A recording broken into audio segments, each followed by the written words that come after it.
That was a 4-hour conference that I was just on my computer. I should have gone in person. Honestly, I didn't learn about it early enough in the week to make my plans, but in some ways, I'm glad I was at home. It would have been nice to meet some of the people there. And actually, I saw some people there that I knew on the screen. I took 31 pages of notes. One thing came up that I thought was really interesting, and I want to ask you about it.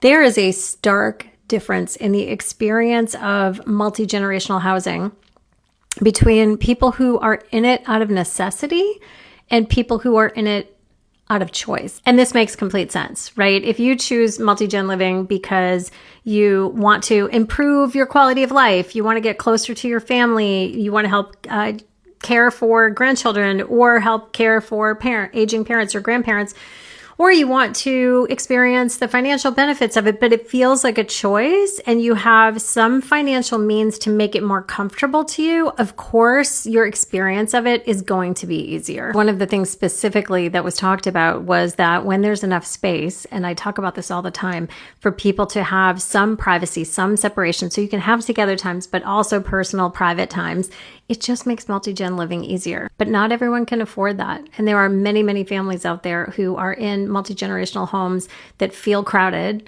and probably are crowded because of financial reasons and necessity. And one piece of data that was shared by one of the panelists, who's a researcher, was that multi-generational living typically lasted 2.5 years on average. And I wish I had been there because I would have liked to have asked how connected that information was to people's incomes, like who were the community of people that were surveyed or interviewed or tracked to get that data. Because my experience has been, my personal experience has been, we've been in our home for almost 11 years. And a lot of the families that I talk with that do multi-generational living by choice have been in their homes for decades.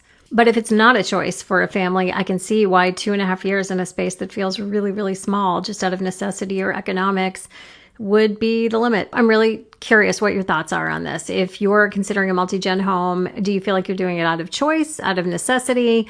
And what do you think would make it last longer for you? I'm going to guess maybe, enough space, but I'd love to hear from you.